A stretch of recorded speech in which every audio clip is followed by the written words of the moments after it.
John will sometimes call Eleanor from his office, where he works as an accounts representative for an aluminum company, and he will ask her, "Are you a cloud right now? Are you a cloud right now?" "No," she'll say, laughing. "Of course not, honey." "What about now?" "No." "What about now?" "Nope." Other times, John will go on business trips to sad places like St. Louis and Cleveland. And he will call Eleanor from his motel room, and they will try and talk dirty like they're only dating now. "I'm climbing in the window and sneaking up on you," John will say. "I'm dressed like an old-time bandit, and I have a striped shirt and a mask on." Okay, Eleanor will say. "What am I doing?" "You're doing the dishes. You're wearing a frilly white apron like a maid." "How about I'm wearing the apron but I'm not a maid?" "Okay, yeah, that's good. You're doing the dishes in your apron and I'm sneaking behind you and touching your shoulders and your arms and the back of your legs." "Then what?" she'll ask. "I don't know. I'm carrying you off into my jet and we're flying away now. I've kidnapped you maybe. You are a bandit with your own airplane." Yes, I am independently wealthy. I chose a life of crime to relieve my boredom." "I see," she will laugh. "What are you doing to me now?" "I am, Someone will be listening to the television too loudly in the motel room next to his, and John will whisper into the phone softly, I'm blindfolding you and feeding you lots of frosting and candy."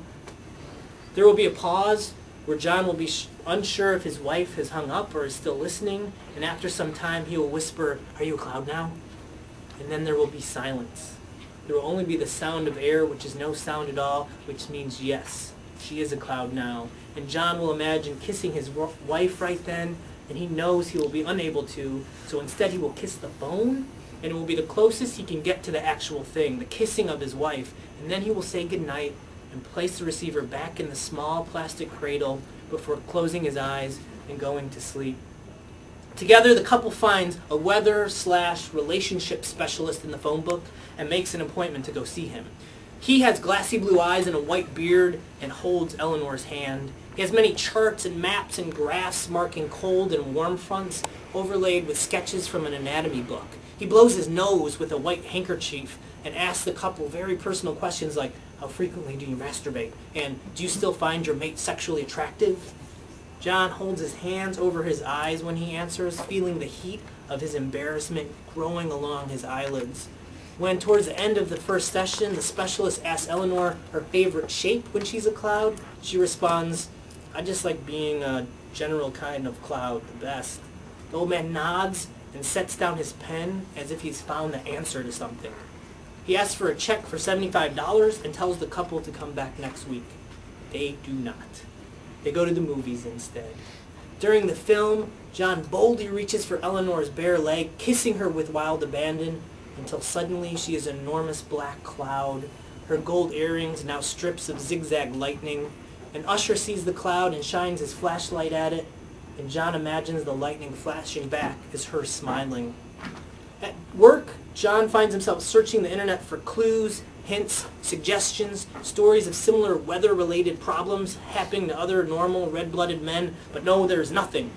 There are only endless pictures of girls in wet t-shirt contests, and site after site of affordable radar tracking devices which give three-dimensional depictions of storm clouds hovering above far-off cities. He comes across a photograph of a Gulf Stream hurricane tearing the roof off a small white house, and he thinks he recognizes his wife Eleanor as one of the clouds drifting in the nearby gray sky. He stares at the photo for a long, long time. Often when Eleanor is a cloud, she'll make a strange sound like this. Oh. Eleanor sometimes phones John at work. Sometimes they talk while John is busy sorting through his files. "I want you to know that it's okay to be angry with me," Eleanor says. I would be if it was the other way around." "I'm not angry with you," he replies, typing something boring. "I know, but sometimes I wish you were. Sometimes I wish you would shout at me and tell me you hated me or something," she says. John holds the telephone receiver against his chest. He feels as though he has fallen from a great height and is clutching at the air around him, only to find that the air is laughing spitefully.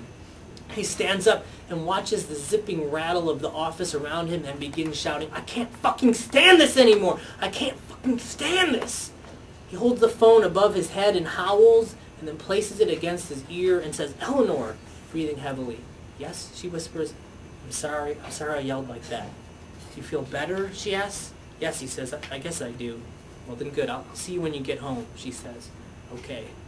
On the bus ride home, John fantasizes about the lips of various nondescript strange women.